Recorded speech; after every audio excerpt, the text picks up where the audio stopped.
இலங்கை கணக்கீட்டு தொழில்நுட்பவியலாளர் கழகத்தின் நிலை 1 பிசினஸ் என்வைரன்மென்ட் என்று அழைக்கக்கூடிய வணிக சூழல் சம்பந்தமான பாடப்பகுதியில் உங்களை சந்திக்கின்றோம்.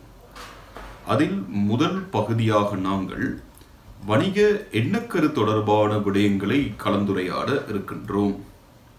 ஆகவே வணிக எண்ணக்கரு என்ற இந்த பகுதியானது வணிக அறிமுகம் என்ற பாடப்பரப்பினை அடிப்படையாக கொண்டது.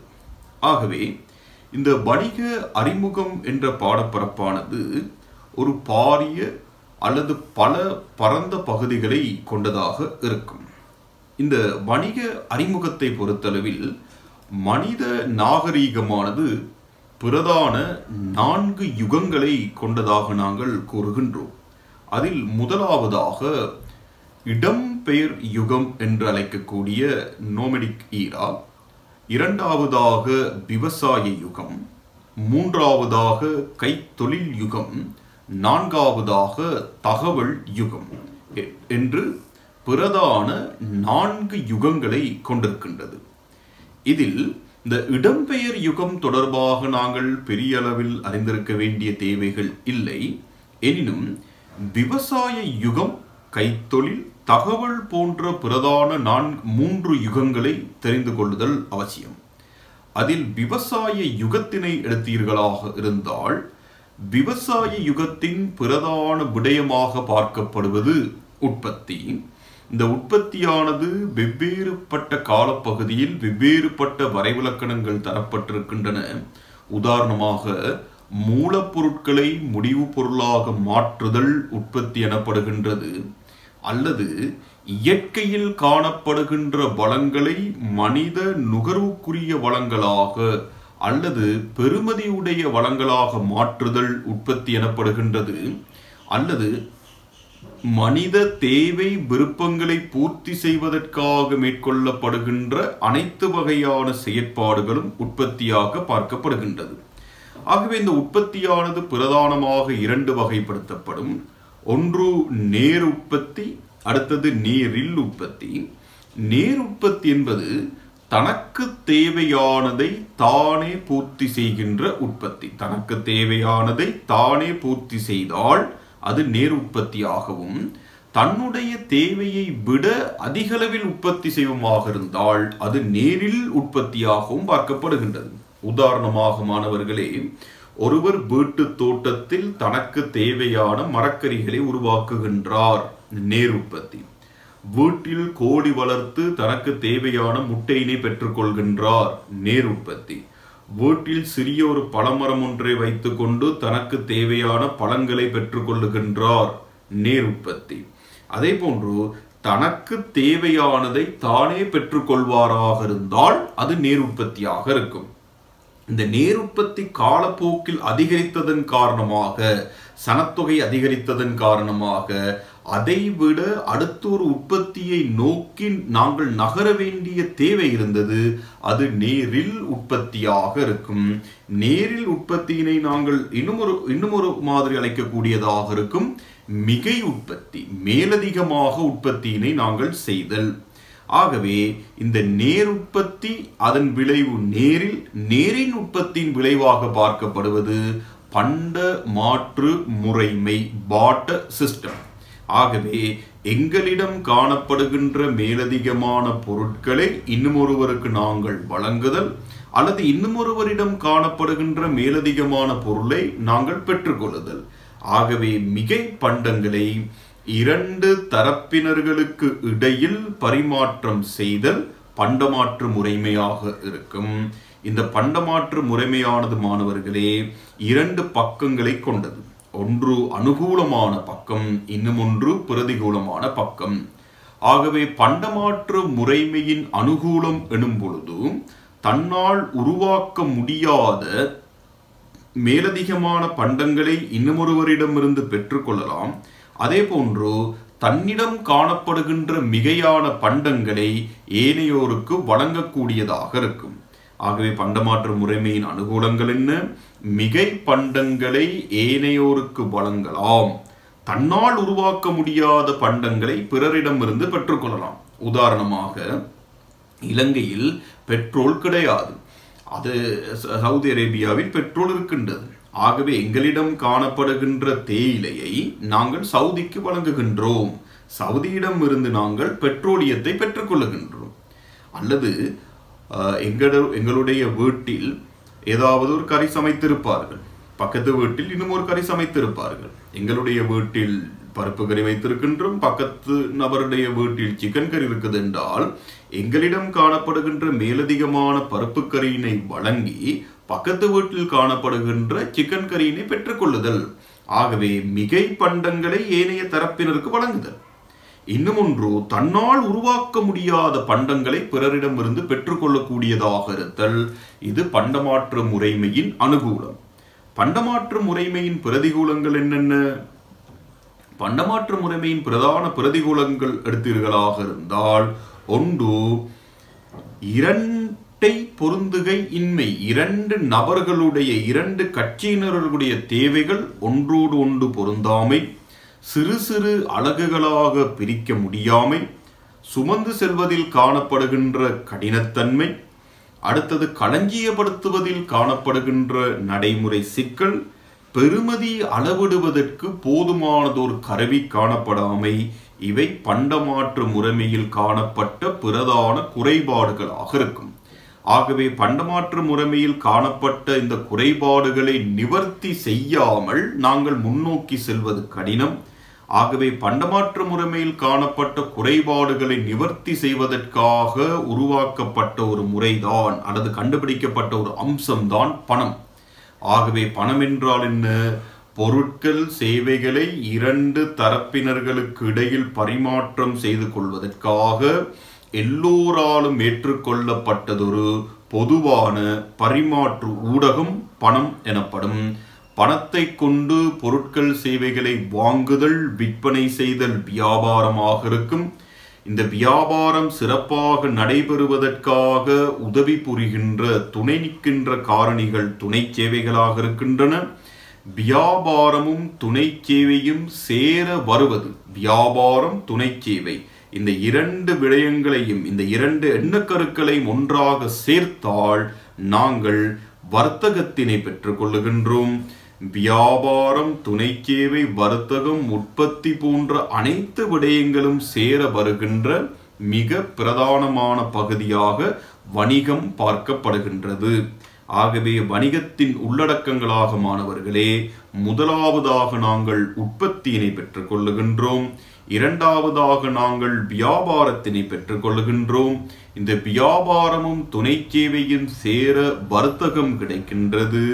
உற்பத்தி, வியாபாரம், வர்த்தகம் ஆகிய அனைத்து எண்ணக்கருக்களையும் உள்ளடக்கியது வணிகமாக பார்க்கப்படுகின்றது. ஆகவே வணிகம் என்ற விடயத்துக்கு நாங்கள் ஒரு வரைவிலக்கணம் தருவோமாக இருந்தால், லாப நோக்கில் அல்லது லாப நோக்கமன்றி மனித தேவைகளையும் விருப்பங்களையும் பூர்த்தி செய்வதற்காக மேற்கொள்ளப்படுகின்ற எந்த ஒரு பொருளாதார முயற்சியும், இட்ஸ் அன் இக்கோனமிக் ஆக்டிவிட்டி, எந்த ஒரு பொருளாதார முயற்சியும் வணிகமாக பார்க்கப்படும். எந்த ஒரு பொருளாதார முயற்சியும் வணிகமாக பார்க்கப்படும். ஆகவே வணிகம் என்றால் லாப நோக்கில், லாப நோக்கமன்றி மனித தேவை விருப்பங்களை பூர்த்தி செய்வதற்காக மேற்கொள்ளப்படுகின்ற எந்த ஒரு பொருளாதார முயற்சியும் வணிகம் எனப்படும். தொடர்பான உதாரணங்களை பார்க்க இருக்கின்றோம். ஆகவே வணிகம் தொடர்பாக நாங்கள் உதாரணங்கள் கூறுவதாக இருந்தால், பண்டங்களுக்கும் மனிதர்களுக்கும் புதிய மாற்றம் ஒன்றினை ஏற்படுத்துதல். உதாரணமாக நாங்கள் நுகர்ந்த ஒரு பொருளில் ஒரு மாற்றத்தை செய்தல். உதாரணமாக நாங்கள் ஏற்கனவே சோறு சாப்பிட்ட ஒரு முறை ஒன்று இருக்கின்றது. வளமையாக இப்போ ஒரு 20 ஆண்டுகளுக்கு முதல் ஹோட்டல்களுக்கு சென்று நாங்கள் கேட்கும் பொழுது அங்கு ரைஸ் அண்ட் கறி கிடைக்கும், சோறும் கறி. ஆனால் இப்பொழுது நீங்கள் ஹோட்டலுக்கு சென்றால் ரைஸ் அண்ட் கறி கிடைப்பதற்கான வாய்ப்புகள் குறைந்து அது ஃப்ரைட் ரைஸாக மாற்றம் பெற்றிருக்கின்றது. அதே போன்று துரித உணவகங்கள் ஆகிய இவையெல்லாம் பண்டங்களுக்கு மாற்றத்தை ஏற்படுத்தி இருக்கின்றன. மனிதர்களுக்கு பல மாற்றங்கள் செய்திருக்கின்றார்கள். உதாரணமாக சிகை அலங்காரங்கள், முக அலங்காரங்கள், இவற்றை நாங்கள் வணிகம் என்று அழைக்கின்றோம். தொடர்ந்து வைப்புக்களை ஏற்கக்கூடிய நிறுவனங்கள், வட்டி வழங்கக்கூடிய நிறுவனங்கள், கடன் வழங்கல் ஈடுபடக்கூடிய நிறுவனங்கள், வங்கி அமைப்புகள். அடுத்தது அபாயங்களை ஏற்று அவற்றிற்கு காப்புறுதியை வழங்குகின்ற நிறுவனங்கள், விற்பனை நோக்கில் உணவு குடிபானங்களை தயார் செய்கின்ற நிறுவனங்கள், மாற்றுத்திறனாளிகளுக்கு தேவையான உபகரணை வழங்குகின்ற நிறுவனங்கள், அதே போன்று கல்வி நடவடிக்கைகளில் ஈடுபடுகின்ற நிறுவனங்கள். இவை அனைத்தும் வணிகத்துக்கு உதாரணமாக பார்க்கப்படுகின்றன. அடுத்தது ஒரு வணிக நிறுவனத்தின் வெற்றி. ஆகவே ஒரு வணிக நிறுவனத்தின் வெற்றியினை நீங்கள் எடுத்தீர்களாக இருந்தால் அவற்றை உறுதிப்படுத்துகின்ற காரணிகளாக ஒன்று, தரமான பொருட்கள் சேவைகளை நியாயமான விலையில் வழங்கிய நிறுவனங்கள் தொடர்ந்து சந்தையில் நிலைத்து நிற்கும். இரண்டாவதாக, வணிகத்தோடு தொடர்புடையவர்களுக்கான பிரதி லாபங்களை வழங்குதல். ஆகிய வணிகத்தோடு தொடர்புடைய அக்கறையுடைய கட்சியினர்களுக்கு அவர்களுடைய உழைப்பிற்கு பங்களிப்புக்கு தேவையானவற்றை நாங்கள் வழங்கியிருந்தால் அந்த நிறுவனம் வெற்றிகரமாக இருக்கும்.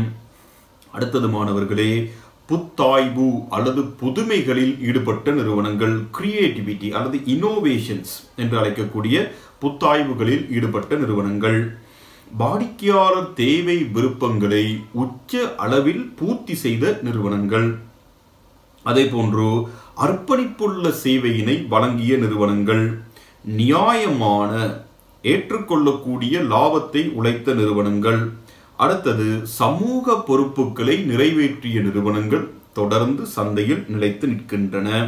அவை வெற்றியை அடைந்தும் காணப்படுகின்றன. அடுத்த விடயமாக நாங்கள் பார்க்க இருப்பது, இங்கு இந்த வணிகத்துக்கான வரைவிலக்கணம் ஒன்று நாங்கள் தந்திருந்தோம். என்ன மாணவர்களே, லாப நோக்கில் அல்லது லாப நோக்கமன்றி மனித தேவை விருப்பத்தினை பூர்த்தி செய்வதற்காக மேற்கொள்ளப்படுகின்ற எந்த ஒரு பொருளாதார முயற்சியும். ஆகவே இங்கு மனித தேவை என்ற ஒரு விடயம் கதைக்கப்பட்டது. தேவை என்றால் மனித வாழ்க்கையை கொண்டு செல்வதற்கு அவசியமான அனைத்தும் மனித தேவை எனப்படும். ஆகவே வாழ்க்கையை கொண்டு செல்ல மனிதனால் பூரணப்படுத்தப்பட வேண்டிய அனைத்தும் தேவை எனப்படுகின்றது. ஆகவே இந்த தேவை தொடர்பில் சந்தைப்படுத்தல் சிறப்பு தேர்ச்சியாளர் பிலிப்ஸ் காட்லர் என்ன சொல்லுகின்றார் என்றால், அடிப்படை திருப்தியொன்று அடையாமையினால் உணரக்கூடிய குறைபாடு தொடர்பிலான உணர்வு, அதுதான் தேவை என்று சந்தைப்படுத்தல் தேர்ச்சியாளர் பிலிப்ஸ் காட்லர் வரைவிலக்கணப்படுத்துகின்றார். ஆகவே தேவைக்கு இன்னும் ஒரு வரைவிலக்கணமும் நாங்கள் கொடுக்கின்றோம். சமூகம் ஒன்று ஏற்றுக்கொள்ளத்தக்க ஆகலும் குறைந்த வாழ்க்கை தரத்தை நிறைவு செய்ய தேவையான அடிப்படை அம்சங்களின் உள்ளடக்கம். ஒரு மனிதனை சமூகம் ஏற்றுக்கொள்வதற்காக அந்த மனிதனுடைய ஆக குறைந்த வாழ்க்கை தரம் என்னவோ, அதற்கு என்னென்னெல்லாம் பூரணப்படுத்தப்பட வேண்டுமோ அது அனைத்தும் தேவை எனப்படும். ஆகவே மனித தேவைக்குரிய வகைகள் பாருங்கள். ஒன்று உணவு, உடை, உறையுள், கல்வி, சுகாதாரம், பாதுகாப்பு, அன்பு. இவை அனைத்தும் மனித தேவைகளாக பார்க்கப்படுகின்றன. ஆகவே இந்த தேவைக்குரிய சிறப்பம்சங்கள் இருக்கின்றன மாணவர்களே. ஒன்று, இந்த தேவை உலகில் உள்ள அனைவருக்கும் பொதுவானதாக இருக்கும், நபருக்கு நபர் வேறுபடாது. இரண்டாவதாக, பெரும்பாலான தேவைகள் உயிர் வாழ அவசியமாக காணப்படுகின்றன, உணவு, உறையுள், உடை போன்றவை. அதே போன்று தேவை வரையறுக்கப்பட்டது, தேவை குறிப்பிட்ட குறுகிய அளவிலே காணப்படுகின்றது. அடுத்தது, தேவை முதன்மையானது, முதலாவதாக பூரணப்படுத்தப்பட வேண்டியதுதான் தேவை. அடுத்தது, நாங்கள் விருப்பமாக நுகர்ந்த சில விடயங்கள் என்றாவது ஒரு நாள் எங்களுக்கு தேவையாக மாறக்கூடியதாக இருக்கும். உதாரணமாக இந்த கைத்தொலைபேசி, ஆரம்ப காலத்தில் நாங்கள் அதை விருப்பமாக வாங்கியிருந்தோம். ஆனால் இன்று எங்களுடைய வாழ்க்கையின் மிக முக்கியமான ஒரு அங்கமாக கைத்தொலைபேசி மாறிவிட்டது. கைத்தொலைபேசி இல்லை என்றால் வாழ்க்கையை கொண்டு செல்வதே கடினமான ஒரு நிலைக்கு நாங்கள் தள்ளப்பட்டிருக்கின்றோம். ஆகவே விருப்பம் தேவையாக மாறிய ஒரு சந்தர்ப்பம். மோட்டார் கார், மோட்டார் பைக், ஆரம்பத்தில் நாங்கள் அவற்றை விருப்பமாக வாங்கியிருந்தோம். எனினும் காலப்போக்கில் எங்களுடைய தொழிலுக்கு செல்வதற்கு, எங்களுடைய வாழ்க்கையின் அன்றாட தேவைகளை முடித்துக் கொள்வதற்கு இந்த மோட்டார் கார், மோட்டார் பைக் போன்றவை எங்களுக்கு இப்பொழுது தேவையான ஒரு விடயமாக மாறியிருக்கின்றது. அதுதான் விருப்பம் தேவையாக மாறக்கூடிய சந்தர்ப்பம். அடுத்தது மாணவர்களே, இந்த தேவை தொடர்பாக அமெரிக்காவின் ஒரு மனோதத்துவ நிபுணர் காணப்படுகின்றார். அவருடைய பேர் அப்ரஹாம் மேஸ்லோ. இந்த மேஸ்லோ கூறிய சில அடிப்படைகளை நாங்கள் எடுத்துக்கொள்கின்றோம். மேஸ்லோ என்ன சொல்லுகின்றார் என்றால், முதலாவது ஒரு மனிதனுக்கு அடிப்படை தேவை வரலாம். உணவு, உடை, உறையுள், நீர். இந்த 4 காரணிகளும் மனிதனுடைய அடிப்படை தேவை. இரண்டாவதாக நாங்கள் பாதுகாப்பு தேவை ஒன்றை எடுக்கின்றோம். இந்த உணவும் உடையும் உறையிலும் தொடர்ந்து எங்களுக்கு கிடைத்து கொண்டிருப்பதற்கு எங்களுக்கு தொழில் ஒன்று தேவை. ஆகவே ஒரு வேலை ஒன்று இருக்கின்ற சந்தர்ப்பத்தில், தொழில் ஒன்று இருக்கின்ற சந்தர்ப்பத்தில் அது எங்களுடைய அடுத்த தேவையாக பார்க்கப்படுகின்றது பாதுகாப்பு தேவை. மூன்றாவதாக எங்களுக்கு சமூக தேவை. சமூகம் எங்களை ஏற்றுக்கொள்ளுதல், சமூகம் எங்களுக்குரிய அன்பினை காட்டுதல், எங்களோடு நேசத்தோடு இருத்தல், நட்புடன் பழகுதல், இவையெல்லாம் மூன்றாவது காரணிகளாக அப்ரஹாம் மேஸ்லோ முன்வைக்கின்றார். நான்காவதாக கௌரவ தேவை. கௌரவம் என்பது எங்களை மற்றவர்கள் ஏற்றுக்கொள்ளுதல், எங்களை மற்றவர்கள் அங்கீகரித்தல். அது சமூக தேவையாக கௌரவ தேவையாக பார்க்கப்படுகின்றது. ஐந்தாவதாக சுய அந்தஸ்துக்கான தேவை அல்லது சுய விருத்திக்கான தேவை. எங்களுடைய வாழ்க்கையில் நாங்கள் அடையலாம் என எதிர்பார்க்கின்ற ஆக உச்சக்கட்டமான ஒரு இடம்தான் சுய அந்தஸ்துக்கான தேவை. ஆகவே மனித தேவையினை அமெரிக்காவின் மனோதத்துவ நிபுணர் அப்ரஹாம் மேஸ்லோ 5ஆக பிரிக்கின்றார். அடிப்படை தேவை, பாதுகாப்பு தேவை, சமூக தேவை, கௌரவ தேவை, சுய அந்தஸ்து அல்லது சுய விருத்திக்கான தேவை. தொடர்ந்து மாணவர்களே, நாங்கள் இந்த தேவையானது எவ்வாறு பூரணப்படுத்தப்படுகின்றது என்று அவதானிக்கலாம். முதலாவதாக பரிமாற்றம், 2 தரப்பினர்களுக்கு இடையில் ஏற்படக்கூடிய பரிமாற்றம், எக்ஸ்சேஞ்ச். அடுத்தது இன்னொருவரிடம் இருந்து நாங்கள் பறித்தெடுத்தல், பறிமுதல் செய்தல். மூன்றாவதாக யாசகம் பெறுதல். நான்காவதாக செல்ஃப் ப்ரொடக்ஷன், எங்களுக்கு தேவையானதை நாங்களே உற்பத்தி செய்தல். ஐந்தாவதாக ரிவார்ட்ஸ், பரிசு தொகைகளாக பெற்றுக்கொள்ளுதல். ஆறாவதாக திருட்டு அல்லது களவு நடவடிக்கைகளில் ஈடுபடுதல். இவை தேவை தீர்க்கப்படுகின்ற பிரதான முறைகளாக காணப்படுகின்றன. ஆகவே மாணவர்கள் இதுவரை அவதானித்த விடயங்கள் என்னென்ன? ஒன்று, தேவை என்றால் என்ன, தேவையின் பிரதானமான குணாம்சங்கள், மனித தேவைகளுக்கான வகைகள், அதை அப்ரஹாம் மேஸ்லோட வகைப்படுத்தலை பார்த்திருக்கின்றோம். இறுதியாக தேவை தீர்க்கப்படுகின்ற முறைகளை அவதானித்தோம். அடுத்தது மாணவர்களே, நாங்கள் விருப்பம் என்ற விடயத்துக்குள்ளால் வருகின்றோம். ஆகவே விருப்பம் என்றால் என்ன? இந்த தேவை எவ்வாறு பூரணத்துவம் படுத்தப்படுகின்றது? தேவையை நாங்கள் பூரணத்துவம் படுத்துவதற்காக கையாளுகின்ற பல்வேறுபட்ட நுட்பங்களை விருப்பங்கள் என்று அழைக்கலாம். உதாரணமாக, உணவு என்பது தேவை. அந்த உணவு தேவையை பூர்த்தி செய்வதற்காக நாங்கள் முட்டையை நுகர்கின்றோம். சிலர் முட்டையை அவித்து நுகர்வார்கள், சிலர் பொரித்து நுகர்வார்கள், சிலர் அரைவாசி அவித்து நுகர்வார்கள், ஆஃப் பாய், சிலர் அப்படியே சாப்பிட்டு விடுவார்கள். இது எல்லாம் தேவை பூரணப்படுத்தப்படுகின்ற நுட்பங்கள். உடை, சிலருக்கு டிஷர்ட் விருப்பம், சிலருக்கு ஷர்ட், சிலருக்கு ஷல்வார், சிலருக்கு ட்ரௌசர், சிலருக்கு வேட்டி, சிலருக்கு சேலை. இவை விருப்பங்களாக காணப்படுகின்றன. ஆரம்ப காலத்தில் உடை காணப்படவில்லை, இருந்து கிழிந்ததை உடுத்தி கொண்டிருந்தார்கள். இன்று புதிதாக தைத்து அதை கிழித்து உடுத்திக் கொண்டிருக்கின்றார்கள். அது ஒரு வகையான விருப்பம்.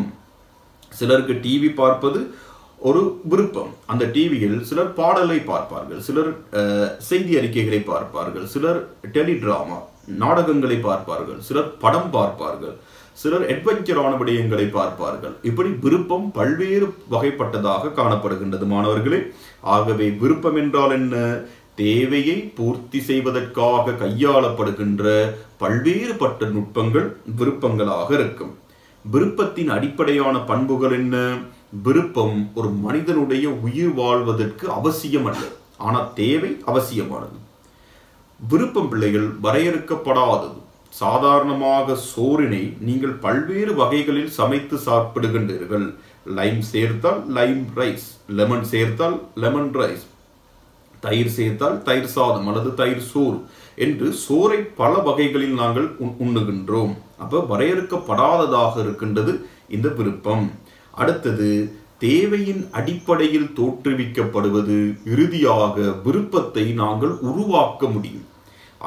ஆகையமானவர்களே, கல்வி என்பது தேவை.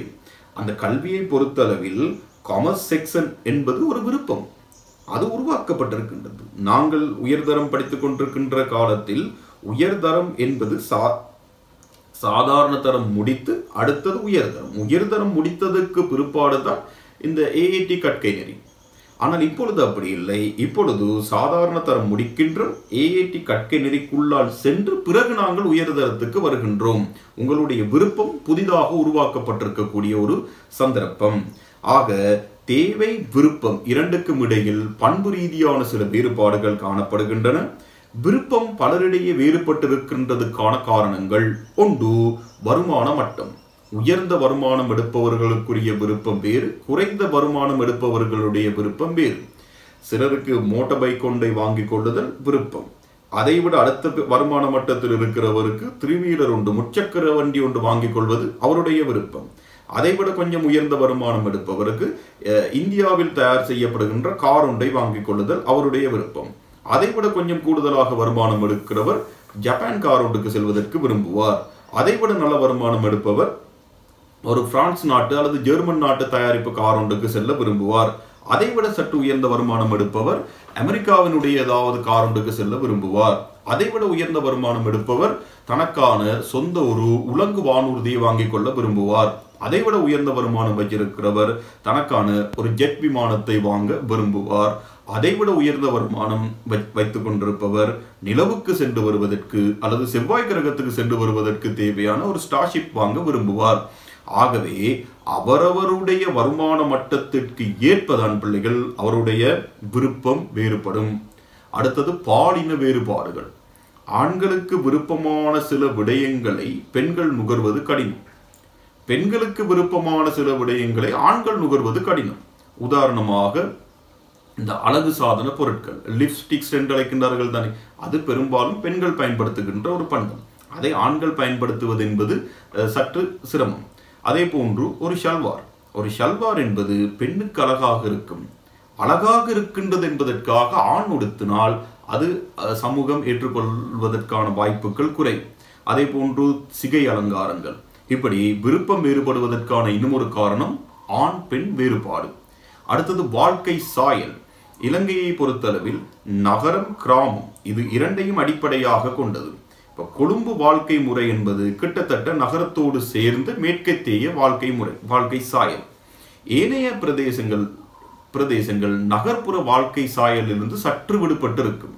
அதே போன்று இன்னும் இலங்கையில் வாழ்ந்து கொண்டிருக்கின்றார்கள் இந்த பிரிட்டனில் வசிப்பது போன்று அல்லது அமெரிக்காவில் வசிப்பது போன்று அல்லது மத்திய கிழக்கு நாடுகளில் வசிப்பது போன்ற ஒரு வாழ்க்கை சாயலை கொண்ட மக்கள். அடுத்தது அரசியல் காரணங்கள். விருப்பம் பலரிடையே வேறுபடுவதற்கு அரசியல் காரணங்களும் தாக்கம் செலுத்தும். அடுத்தது நம்பிக்கை. உதாரணமாக மதங்களை அடிப்படையாக கொண்ட சில நம்பிக்கைகள் காணப்படுகின்றன. இந்துக்கள் தலையில் பூ வைப்பது அது அவர்களுடைய நம்பிக்கை. இஸ்லாமியர்கள் ஃபர்தா அணிவது அது அவர்களுடைய நம்பிக்கை. அதே போன்று பௌத்தர்கள் எடுத்தீர்களாக இருந்தால் அவர்கள் அந்த பன்சலுக்கு செல்லும் போது அதுக்குரிய ஒரு ட்ரெஸ் கோடு ஒன்று அணிந்திருப்பார்கள். அதே போன்று கிறிஸ்தவர்கள் எடுத்தீர்களாக இருந்தால் ஞாயிற்றுக்கிழமைகள் புதிய உடைகள் அணிந்து மிக அழகான முறையில் தங்களை சர்ச்சுக்கு கொண்டு செல்லுதல் அல்லது சர்ச்சுக்கு சென்று வருதல் அது அவரவருடைய நம்பிக்கை. இந்த நம்பிக்கைக்கு அமைய விருப்பங்கள் வேறுபடுவதற்கான காரணங்கள் இருக்கின்றன. அடுத்தது மாணவர்களே கலாசாரம். கலாசாரம் என்பதும் சில வித்தியாசங்களை கொண்டிருக்கும். சமய ரீதியான சமூக ரீதியான கலாசாரங்கள். உதாரணமாக பொட்டு வைத்தல் அது ஒரு கலாசார நடைமுறை. அதே போன்று சமய ரீதியான ஒரு நடைமுறை. அடுத்தது திருமண வைபவங்களின் பொழுது வழங்கப்படுகின்ற உணவு, இஸ்லாமிய திருமணங்களின் பொழுது அங்கு பெரும்பாலும் புரியாணி வைக்கப்பட்டிருக்கும் அல்லது சஹான் உண்டு வைக்கப்பட்டு பலர் 6 அல்லது 5 பேர் உட்கார்ந்து சாப்பிடக்கூடியதாக இருக்கும். மற்றைய திருமணங்கள் எடுத்துக்கொண்டீர்களாக இருந்தால் அது புஃபே சிஸ்டமில் தயார் செய்யப்பட்டிருக்கும். அது அவரவருடைய கலாச்சாரம். அடுத்த பிள்ளைகள் வயது மட்டம். நாங்கள் சிறிய 10 வயதுக்கு கீழ் இருக்கின்ற காலத்தில் கார்ட்டூன் பார்த்து கொண்டிருந்திருப்போம். ஆனால் 10 வயதுக்கு மேல் ஏதாவது விளையாட்டு நிகழ்ச்சிகள் பார்ப்பதற்கு விருப்பம். அதே ஒரு 16-17 வயது வரும் பொழுது நாங்கள் பாடல் பார்ப்பதற்கு விரும்புகின்றோம். இதே உங்களுடைய தாய் தந்தையர்களுக்கு பாடல் விருப்பம் இருக்காது. தந்தையாக இருந்தால் அவர் செய்திகளை பார்ப்பதில் விருப்பமாக இருப்பார். தாயாக இருந்தால் அவர் நாடகங்களை பார்ப்பதில் விருப்பமாக இருப்பார். அதே வீட்டில் இருக்கின்ற பாட்டி எடுத்தீர்களாக இருந்தால் அவரும் நாடகம் பார்க்க விருப்பம். ஆனால் அந்த பாட்டியின் விருப்பம் என்னவாக இருக்கும்?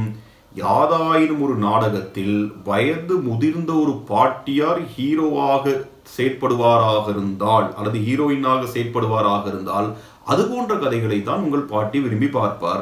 அது அவருடைய விருப்பம். வயது மட்டும் அப்படி இருக்கின்றது. உங்களுடைய தாத்தாவை நீங்கள் எடுத்துக்கொண்டீர்களாக இருந்தால் அவருடைய இளமை காலத்தில் அவருடைய வாழ்க்கையில் கிடைக்காத சில விடயங்களை நினைத்து அந்த காலத்தில் வந்த பாடல்களை கேட்டுக்கொண்டிருப்பார். அது அவருடைய விருப்பமாக இருக்கின்றது. அடுத்தது பிள்ளைகள் கல்வி மட்டங்கள் மாற மாற மாற நபர்களின் விருப்பங்கள் மாறிக்கொண்டு போகும். தனிநபருக்குரிய திருப்தி. உதாரணமாக நாங்கள் உடை எடுக்கும் போது குறிப்பிட்ட ஒரு பிராண்டை சொல்லுதல், லீ பாண்ட் அல்லது எமரல்ட் அல்லது ஏதாவது ஒரு பிராண்டை நாங்கள் பயன்படுத்த, சப்பாத்து வாங்கும் பொழுது டிஎஸ்ஐ அல்லது பாட்டா அல்லது பேட்டன்ஸ், அப்படி அவரவருடைய திருப்தி வேறுபட்டிருக்கும். தொழில்நுட்ப அறிவு, டெக்னிக்கல் ஸ்கில்ஸ். அடுத்த பிள்ளைகள் எதிர்பார்ப்பு. அடுத்தது சந்தை வளர்ச்சி. இப்பொழுது நாங்கள் எங்களுக்கு தேவையான பெரும்பாலான பொருட்களை ஆன்லைன் மூலம் பெற்றுக்கொள்ளுகின்றோம். இது ஒரு சந்தை வளர்ச்சியாக பார்க்கப்படுகின்றது. அடுத்தது சமூக அந்தஸ்து, சமூக மட்டம், சமூகம் எங்களில் கொண்டிருக்கக்கூடிய நுட்பங்கள். இவை விருப்பம் வேறுபடுவதற்கான பிரதான காரணங்கள். ஆகவே ஒரு வணிகம் வெற்றிகரமாக இயங்க வேண்டும் என்றால், ஒரு வணிகம் சந்தையில் வெற்றி பெற வேண்டும் என்றால், சந்தையில் ஒரு வணிகம் தொடர்ந்து நிலைக்க வேண்டும் என்றால் தேவையை கருத்தில் கொள்ளுதல் அவசியம் அன்று, விருப்பத்தை கருத்தில் கொள்ளுதல் அவசியம். விருப்பத்தை மாணவர்களே எங்களுடைய அறிவு திறன், எங்களுடைய நம்பிக்கை, எங்களுடைய முகாமைத்துவ நுட்பங்கள் இவற்றை கையாண்டு மாற்றி அமைக்கலாம். ஆக எந்த அளவுக்கு விருப்பம் மாற்றி அமைக்கப்படுகின்றதோ அந்த அளவுக்கு சந்தையில் நிலைத்திருப்பதற்கான வாய்ப்பு இருக்கின்றது. ஆகவே வணிகம் ஒன்றிற்கு தேவையை விட விருப்பமே அத்தியாவசியமானதாக பார்க்கப்படுகின்றது. ஏனெனில் தேவை உயிர் வாழ அவசியம், அதனை மாற்றியமைக்க முடியாது. ஆனால் பல்வேறு உபாயங்களை கையாண்டு விருப்பத்தை மாற்றியமைக்கலாம். விருப்பத்தை மாற்றியமைத்தால் வணிகம் ஒன்று அதிக லாபத்தை உழைக்கலும். உதாரணமாக கற்றல் என்பது ஒரு தேவை. சிறிய அந்த மொண்டிசோரி படிக்கின்ற மாணவர்கள் கிரேட் 1, 2, 3, 4, 5 இருக்கின்றவர்களுக்கு இந்த அபக்கஸ் என்ற ஒன்றை அறிமுகப்படுத்துகின்றார்கள். வேகமாக கூட்டுவது எப்படி, ரைட்? ஏனைய மாணவர்களிலிருந்து இவரை வேறுபடுத்தி காட்டுவது எப்படி? ஆகவே அந்த இடத்தில் விருப்பம் மாற்றியமைக்கப்பட்டிருக்கின்றது. அதே மாதிரி A-level science, maths, commerce, arts, technology என்று பிரிவுகளை வைத்திருக்கின்றார்கள். விருப்பங்களை உருவாக்குகின்றார்கள். அதனூடாக நிறுவனங்கள் லாபத்தை உழைப்பதற்கான காரணங்கள் அல்லது வாய்ப்புகள் இருக்கின்றன. அடுத்தது மாணவர்களே, கேள்வி என்றால் என்ன என்று தெரிந்து கொள்ளுதல் வேண்டும். எங்களுக்கு தேவை இருக்கின்றது. அந்த தேவையை பூர்த்தி செய்வதற்காக பல்வேறுபட்ட பொருட்கள், சேவைகள் சந்தைப்படுத்தப்பட்டிருக்கின்றன. அவை எங்களுடைய விருப்பமாக இருக்கும். இந்த தேவைக்குரிய ஒரு பொருள் விருப்பமாக இருந்து அதனை கொள்வனவு செய்வதற்கான கொள்வனவு சக்தி அல்லது ஆற்றல் எங்களிடத்தில் காணப்படுமாக இருந்தால் அது கேள்வியாக பார்க்கப்படும். ஆகவே கேள்வி என்பது பொருட்கள் அல்லது சேவைகளை கொள்வனவு செய்வதற்காக நுகர்வோரிடத்தில் காணப்படுகின்ற கொள்வனவு ஆற்றல். ஆக ஒருவர் பொருள் அல்லது சேவை ஒன்றிற்கான விலையை விருப்பத்தோடு செலுத்துகின்ற ஆற்றல் கேள்வி எனப்படும். இந்த கேள்வியினை மாணவர்களை நாங்கள் மனிதனின் கொள்வனவு சக்தி என அழைக்கலாம். ஆகவே சிறந்த கொள்வனவு சக்தி இருக்கக்கூடியவர்களுடைய வாழ்க்கை மட்டம் உயர்வானதாக இருக்கும். கொள்வனவு சக்தி குறைந்தவர் குறைந்த வாழ்க்கை மட்டத்தில் வாழ்ந்து கொண்டிருத்தல் வேண்டும். அடுத்தது மாணவர்களே, எங்களுக்கு தேவையான எங்களுக்கு விருப்பமான பொருட்கள் சேவைகள் சந்தைக்கு கொண்டு வருவதற்காக மேற்கொள்ளப்படுகின்ற நடவடிக்கைகள் உற்பத்தியாக இருக்கும். ஆகவே உற்பத்திக்கான வரைவிலக்கணத்தை அவதானியுங்கள்.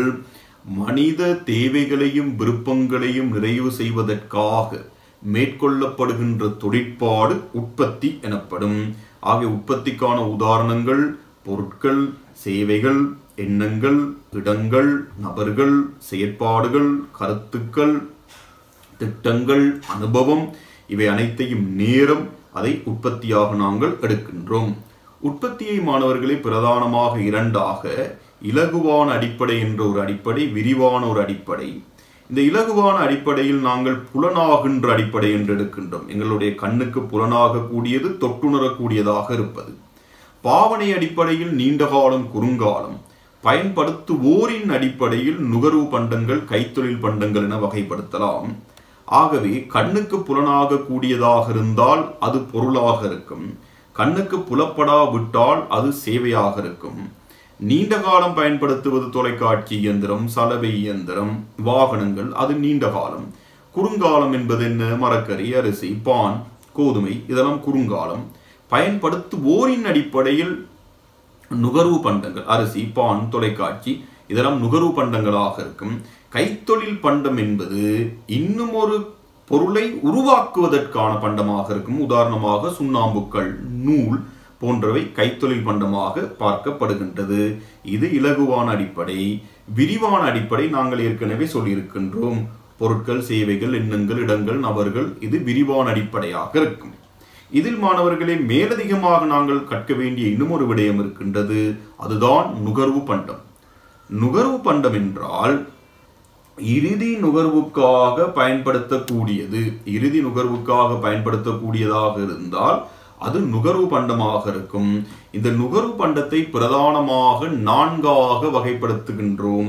வசதி பண்டம், கடை பண்டம், சிறப்பு பண்டம், நாடா பெறா பண்டம். வசதி, கடை, சிறப்பு, நாடா பெறா பண்டம். ஆகவே இந்த ஒவ்வொரு பண்ட வகைகள் தொடர்பான விளக்கங்களும் நாங்கள் பிறகு அவதானிக்கக்கூடியதாக இருக்கும். அடுத்தது கைத்தொழில் அல்லது வணிக பண்டங்கள் என்பது இன்னும் ஒரு உற்பத்திக்காக நாங்கள் பயன்படுத்துவது. நுகர்வு பொருட்களையும் சேவைகளையும் உற்பத்தி செய்வதற்காக பயன்படுத்தினால் அது இண்டஸ்ட்ரியல் குட்ஸ் அல்லது பிசினஸ் குட்ஸ், வணிக பண்டம் என்று எடுக்கின்றோம். உதாரணமாக மூலப்பொருள், நூல் உற்பத்திக்கான மூலப்பொருள் பஞ்ச், அதே போன்று செங்கல் உற்பத்திக்கான மூலப்பொருள் களிமண், ஆடை உற்பத்திக்கான மூலப்பொருள் நூல். மூலதன பொருள் ஒரு பொருள் அல்லது சேவையை உருவாக்குவதற்காக பயன்படுத்துகின்ற இயந்திர சாதனங்கள். அதே போன்று பிள்ளைகள் வழங்குனரும் கைத்தொழில் சேவைகளும் எடுத்தீர்களாக இருந்தால் மின்சாரம், தொலைத்தொடர்பு போன்றவற்றை நாங்கள் வழங்குனர் கைத்தொழில் சேவை என்ற எண்ணக்கருவின் கீழ் எடுக்கின்றோம். விரிவான அடிப்படை உற்பத்திக்கான வரைவிலக்கணம் என்ன? மனித தேவை விருப்பங்களை பூர்த்தி செய்தல். அவ்வாறு மனித தேவை விருப்பங்களை பூர்த்தி செய்கின்ற பொழுது உருவாக்கப்படுகின்ற உற்பத்திகளை விரிவான அடிப்படையில் எடுத்தால் பொருட்கள், சேவைகள், அதே போன்று கருத்துக்கள், அதே போன்று இடங்கள், உங்களுடைய பொழுதை போக்குவதற்காக காணப்படுகின்ற இடங்கள். உதாரணமாக பேராதன உயிரியல் பூங்கா, அது ஒரு இடம். அதே போன்று தெய்வல மிருக காட்சி சாலை, அது ஒரு இடம். கோல்ட் ஃபேஸ், அது ஒரு இடம். அதே போன்று காடி கோட்டை, அது ஒரு இடம். அதே போன்று யாழ சரணாலயம் ஒரு இடம். அடுத்தது மாணவர்களே செயற்பாடுகள். மனித தேவை விருப்பங்களை பூர்த்தி செய்வதற்காக மேற்கொள்ளப்படுகின்ற பல்வேறுபட்ட செயற்பாடுகள் காணப்படுகின்றன. அவை உற்பத்தியாக கருதப்படுகின்றன. அமைப்புகள், ஆர்கனைசேஷன்ஸ், அதே போன்று நிகழ்ச்சிகள், அதே போன்று அனுபவம், அதே போன்று தகவல், அதே போன்று நபர்கள், அடுத்தது நேரம். இவை அனைத்தும் விரிவான அடிப்படையில் உற்பத்தியாக பார்க்கப்படுகின்றன மாணவர்களே. தொடர்ந்து நாங்கள் பொருள் என்றால் என்ன என்று தெரிந்திருத்தல் அவசியம். மனித தேவை விருப்பங்களை பூர்த்தி செய்யக்கூடிய, தொட்டுணரக்கூடிய தன்மை கொண்ட, கண்களுக்கு புலப்படக்கூடியதாக இருந்தால் அவை உற்பத்தி பொருட்களாக இருக்கும். மனித தேவை விருப்பங்களை பூர்த்தி செய்யக்கூடியதாக இருத்தல் வேண்டும், கண்களுக்கு புலப்படக்கூடியதாக இருத்தல் வேண்டும், தொட்டுணரக்கூடியதாக இருந்தால் அவை பொருட்கள். சேவை அதற்கு அடுத்த பக்கம்.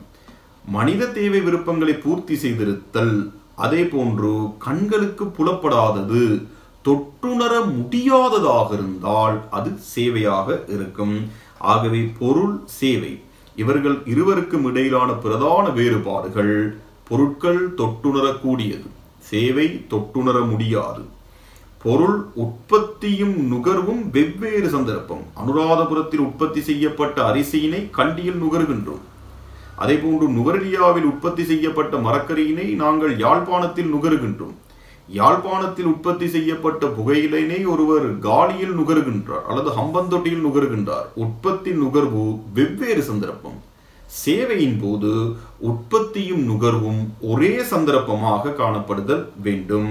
அடுத்தது, பொருட்களை சேமித்து பயன்பெறலாம், ஆனால் சேவைகளை சேமித்து பயன்பெற முடியாது.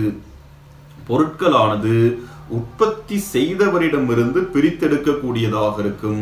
சேவையை அவ்வாறு உற்பத்தி செய்தவரிடமிருந்து பிரித்தெடுப்பது கடினம் மாணவர்களே. ஆகவே நாங்கள் ஒவ்வொரு பகுதியாக பார்த்து கொண்டு வருகின்றோம்.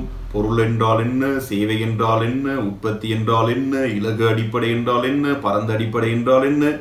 ஆக இவ்வாறு உருவாக்கப்பட்ட பொருட்கள், சேவைகளை சந்தைக்கு கொண்டு விற்பனை செய்வதற்கு, நுகர்வோருக்கு கொண்டு சென்று சேர்ப்பதற்காக ஒன்று காணப்படுதல் வேண்டும்.